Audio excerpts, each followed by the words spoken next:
It's 3 a.m. and I am walking down a steep autumnal road in cold, heavy rain. My health bar is just below green, where it always is. My stamina is middling too. For armour, I am wearing a reflective silver waterproof jacket and I have chunky caterpillar trainers on so that I am steady on the floor. I have in my inventory an iPhone, headphones, some old receipts, keys between the knuckles of one hand, and a high-level spray in the other. It can dye the skin and clothes of attackers bright green, except I am not expecting any battles at 3 a.m. in the suburbs of Liverpool, especially not in this downpour. I feel good.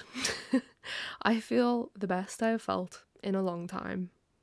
I feel so good that I almost want someone to emerge out of the dark and fight me so that I can take this adrenaline even higher. It's great out here, completely alone. I love it. The rain is heavy enough that when my headphones run out, I still have something to listen to. And to my surprise, as someone who always leaves the house with something in my ears, I am enjoying the world soundtrack too. Cars being pelted, debris being washed into full gutters, the massaging beat of water all over my body as the rain tests the limits of my jacket and I feel my jeans become dark and thick and flush to my skin. When I eventually get back around 4 a.m, my boyfriend, who had fallen asleep on the couch, comes to undress me in the hallway because I don't know where to start. A puddle quickly emerges on the floor where I'm standing, and we laugh at all the weather I've brought back into the house. Mud on the floor, a small part of a leaf. The cat comes to see what all the commotion is about, and I'm home again. And even though it's home, and home is where the heart is, and the Wi-Fi, and the home sweet home decor, I'm not sure home is where I want to be right now. I constantly feel torn. About a month ago, I played Sable.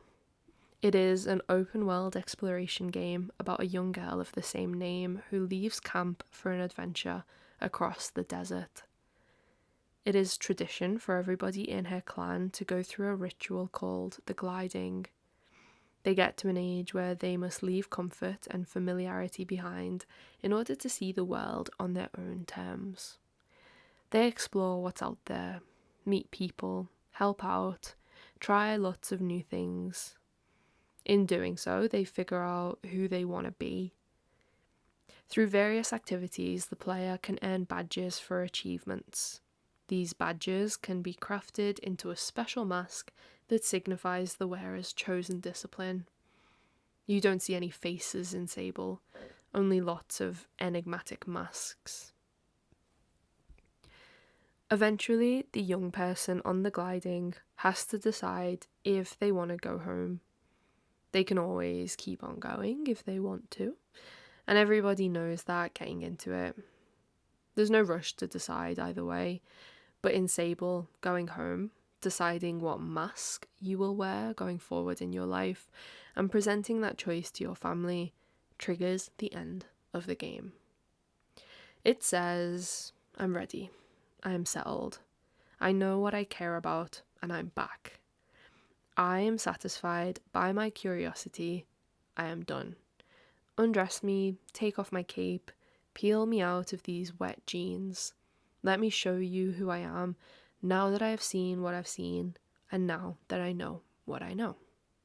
Roll credits. A month after finishing Sable, it is the ending of the game I'm still thinking about. The growth, the closure, the agency to bring about a happy end of the world. It's playing on my mind because even though I chose to end the game, I wasn't quite ready. I thought I was, but I wasn't. Like, yeah, I returned to camp and showed everyone the mask I'd worked hard for, but it was so bittersweet to come of age instead of continuing to be coming of age, which was such an incidental, gentle gift of the gameplay. I wish there had been more to do, more to find, more to get lost in. I wish open world had meant something infinite, and I always do, and I almost forget that infinity is not promised.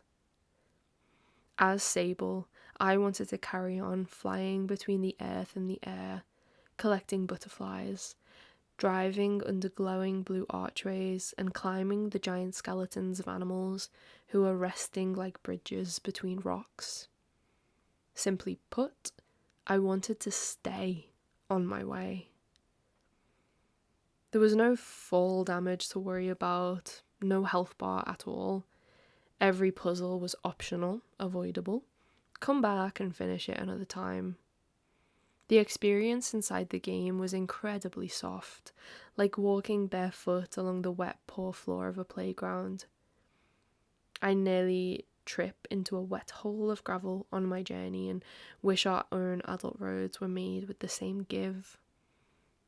When I finally walked along the perimeter of Sable's world and found the hardness of those edges, when the game's story was interrupted, revealed to be only a game, a flat earth, a grand design, I knew it was time for me to call it a day.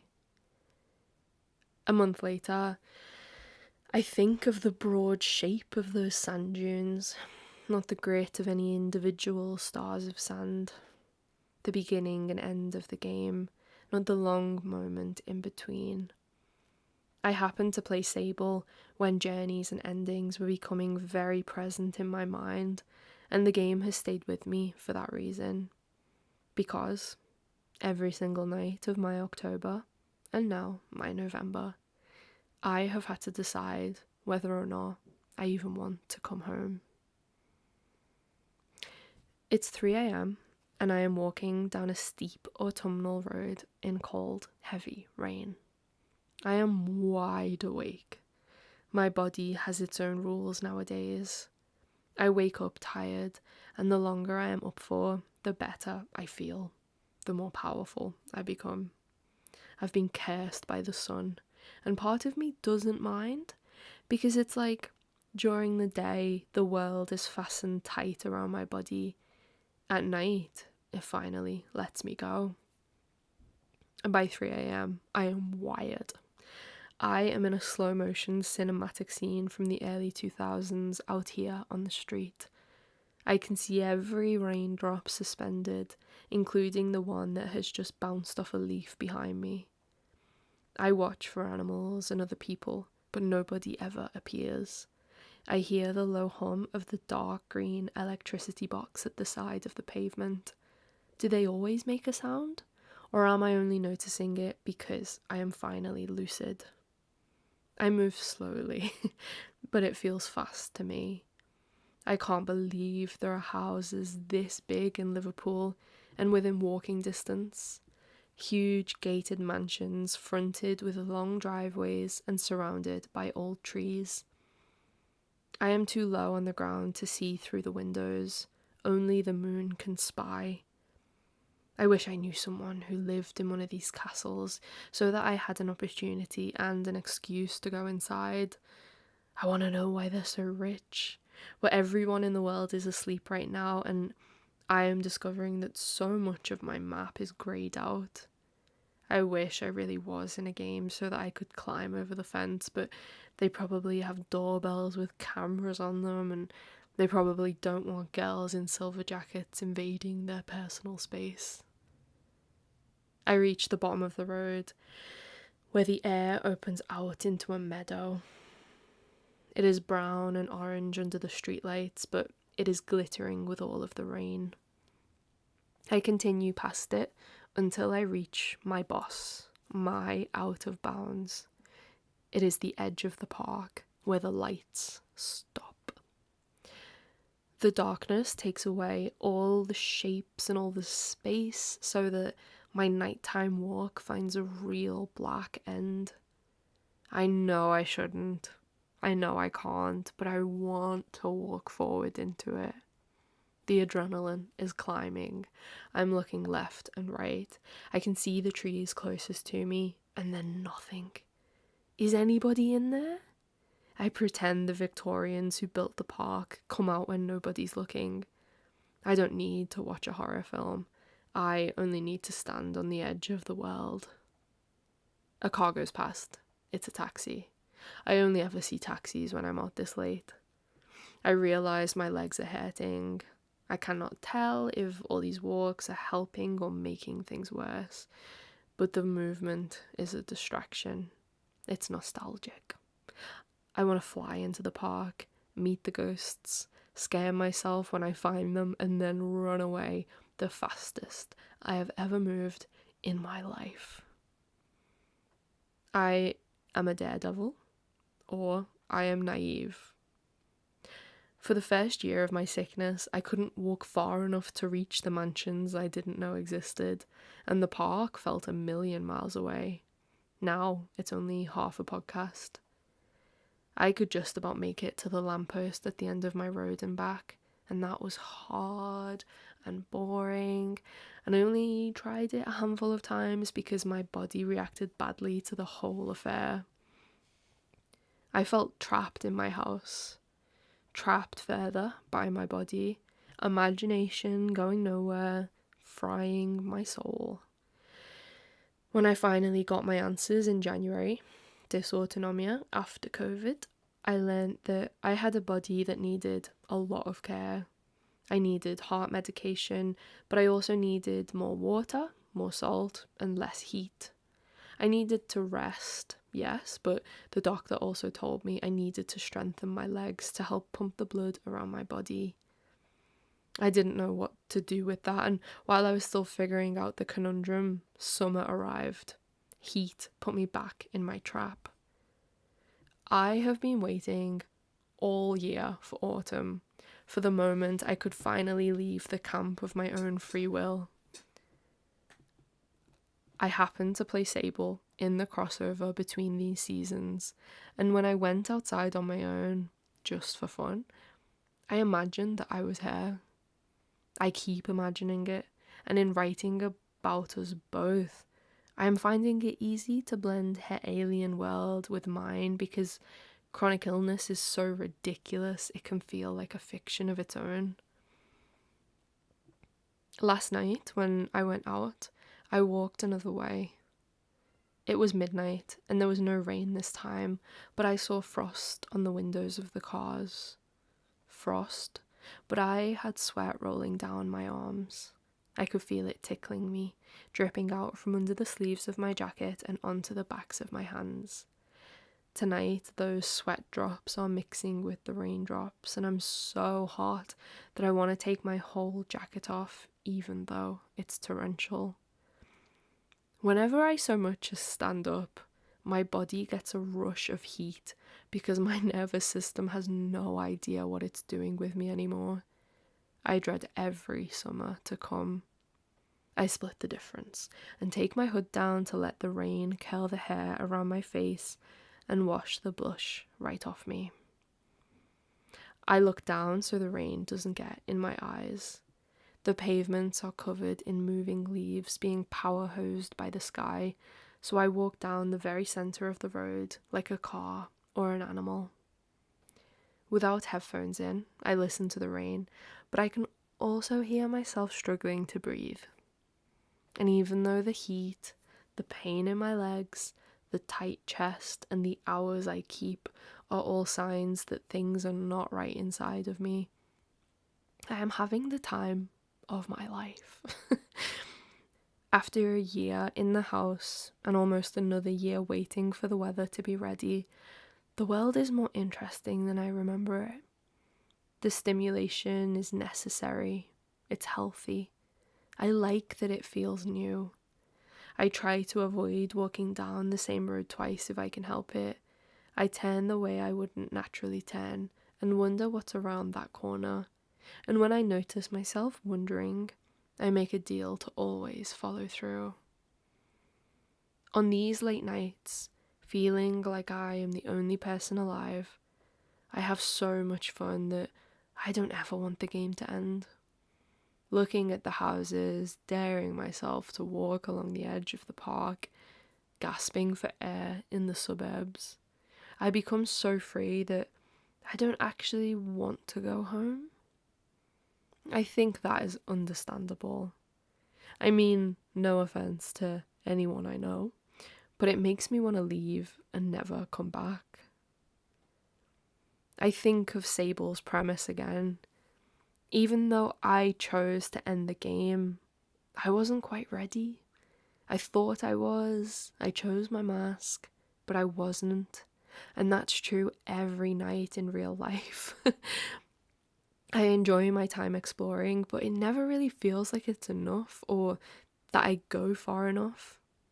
I think the world outside is for the taking, but it isn't because other people have set me limits.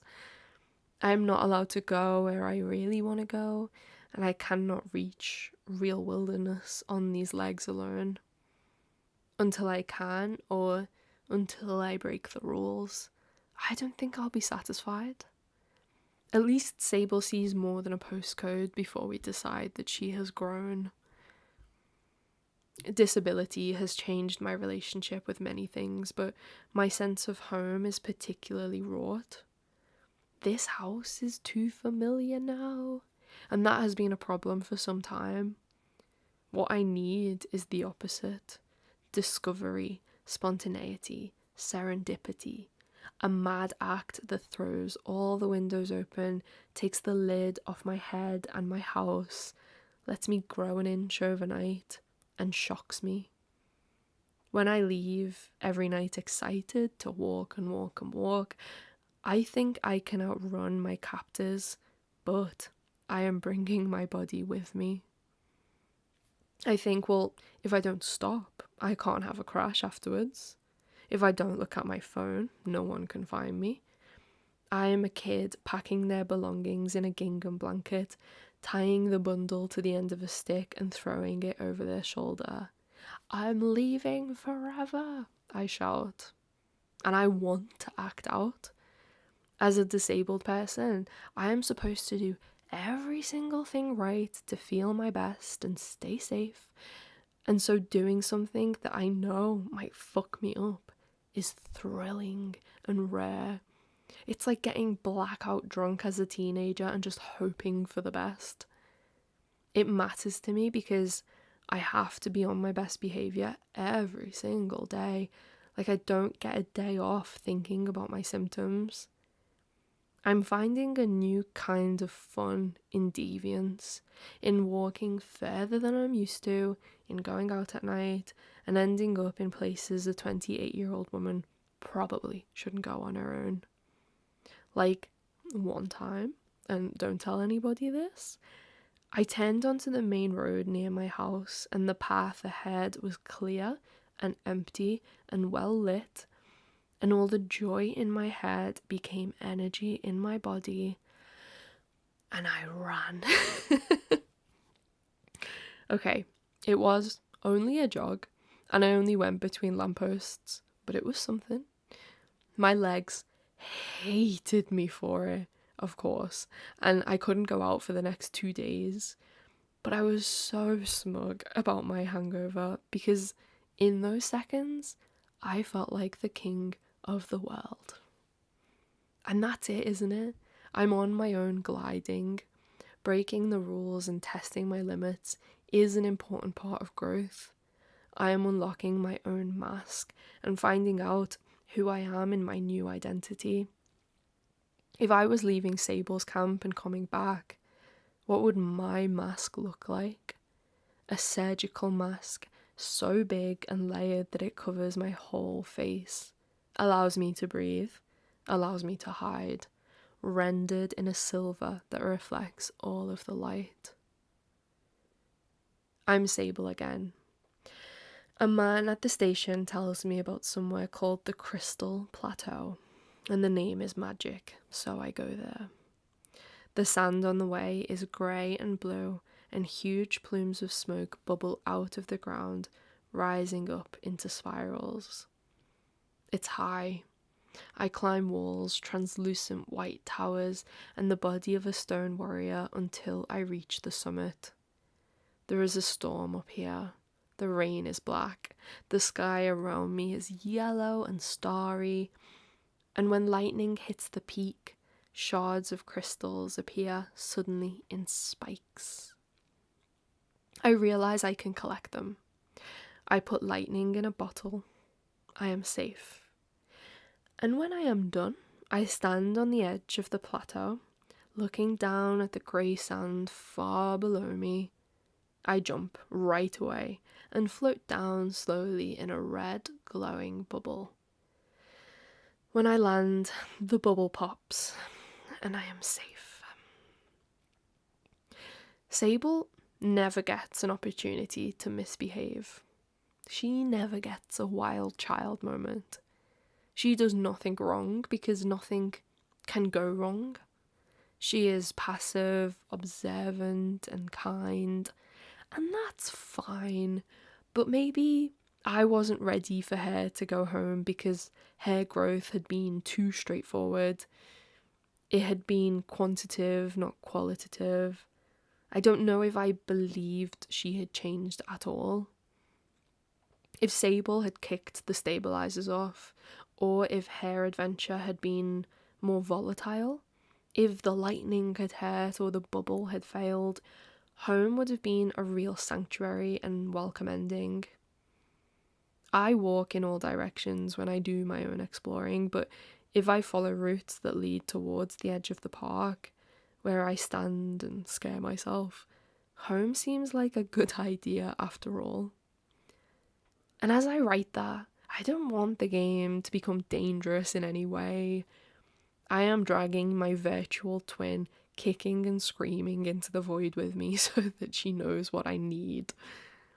I enjoyed Sable, but it was a bit like having fun at a sleepover and just getting to the point where I want to play Truth or Dare, but my friends want to call it a night. Or the adults have come to wrangle me back into the house after my great escape, and now I'm having to untie my gingham and sit down for dinner with everybody else. I enjoyed the game, but because I enjoyed it so much, I wanted more from her character, more for her character, more from the gliding and more from the world. Ideally, if possible, a map that was completely generative in a game that developers were constantly pumping updates into. New maps, new quests, hidden tunnels and secret temples that only appeared once a month under a full moon if you looked across the oasis at the perfect angle. And no, these are unfair problems to have. I enjoyed the aesthetic, esoteric wash of the outstretched game, but I wish I could have outrun the ending forever. In a sense, an unsatisfying ending is more honest to my situation right now. You know, when I leave home, I am happy to be leaving the Venus flytrap that didn't even need to move quickly to catch me. But it is also true that when I leave home, my chest hurts and my legs feel spiked, my heart overreacts and my temperature climbs. I don't want to go home, but I have to. I can try to escape the ending, but the night ends and winter will end. The podcast I am listening to will always eventually start thanking its sponsors, and the game is a finite resource that I have to accept. Even if you were to present me with a game so endless that nothing was out of bounds, it still wouldn't feel like enough, because really what I want is to be endless myself. That's the end. If you have listened to all of this review, please go and comment a moon emoji on the Instagram post or on Twitter. Any moon. The good thing about emojis is it gives you like 10 moons to choose from. Any moons will do, because me and the moon, like, I'm doing crossed fingers, me and the moon. Thanks for listening. I just wanted to say also a bigger thank you and a longer thank you to everyone who has listened this year. Me and Zarina take December off every year, and the way it's worked out means that this is actually my final review of 2022. I'm really happy with the shit that I wrote this year. It's been an interesting year. Thank you for everything. Thanks for listening. Just thanks. Everyone thanks. Pat yourself on the back. Woo! Okay, bye.